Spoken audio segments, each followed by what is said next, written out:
Sorry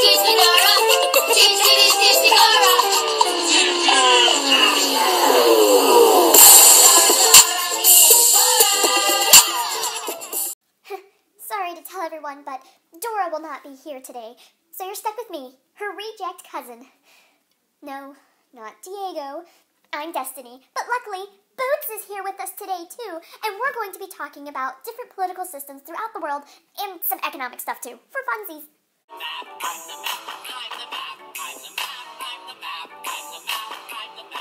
Let's start with the basics. More countries than just the United States use what is called a democracy. Can you tell me what a democracy is? Is it a rule by the people, rule by Obama, or I do what I want? Rule by the people is correct. However, a total democracy is a fallacy. So really what we're looking at is a republic, which means the people elect representatives to make and enforce laws. Most countries run under this republic system, in some way, shape, or form. Some countries may call themselves a democratic republic, like China, for example, where Boots was made. China calls itself the People's Republic of China, which makes it sound like it really is a democracy. But what we truly are seeing is that it is what we call a dictatorship, which the definition is a rule by one person or a group. An example of a rule by one person would be Castro in Cuba. A rule by the group would be a Communist Party in China. Secondly, we see that they will admit that they are a dictatorship, mostly because that would make them look extremely bad. And finally, they normally repress their citizens in some shape or form, usually through immense censorship.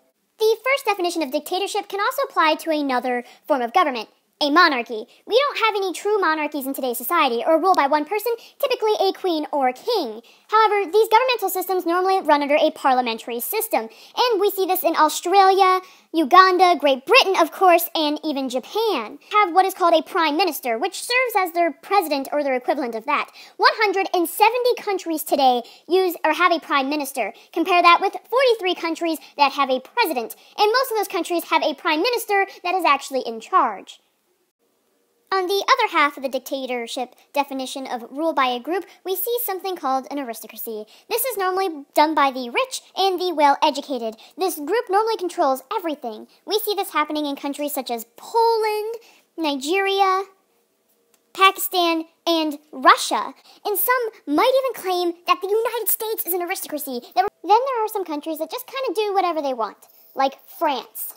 What we see France does is that they have a semi-presidential system, which means they took a little bit of the United States presidential system, they took a little bit of the Britain parliamentary system, and they have this really incompetent system in which they have too many parties in order to really have the stability that they're truly searching for. Despite this, though, they do have one of the strongest economies in the Eurozone. I don't know how. France is kind of onto something, though. Most of the time, a lot of countries mix all these kind of different systems and all these different things into just a big old cluster that you really can't decipher. Many countries aren't either just a democracy or just a parliamentary system or just an aristocracy or a dictatorship or any kind of other thing that I did not even mention. Normally, they're quite a combination of both, which leads us into some economic policies as well. So now let's talk money, but pesos aren't really the best thing to talk money in.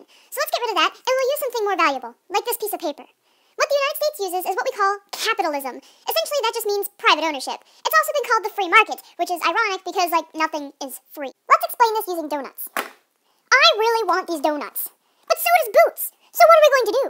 Well, I'm going to pay for these donuts with hard-earned paper money, and now the donuts are mine, and they are not Boots'.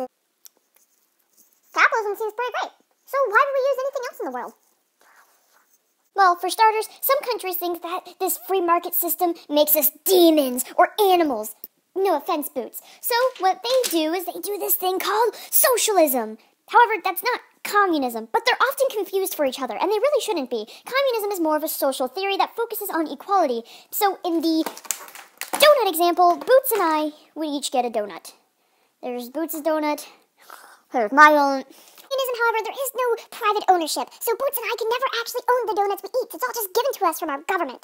Whereas socialism, which again as communism is commonly confused for, is more of an economic policy. Though it does have some social theory in it, we're going to be focusing on the economic policy, which is more around fairness. ideally, socialism still means that there's a lot controlled by the government and a lot less private ownership, but mostly they try to do it in a way that's, well, fair for everyone. So they control the main industries of production so that there's not really these capitalistic demons standing on the top making a lot of profit while other people don't necessarily make this profit. Countries like China and Cuba and even Russia try to really use these systems and really try to peg it on Western societies that it's evil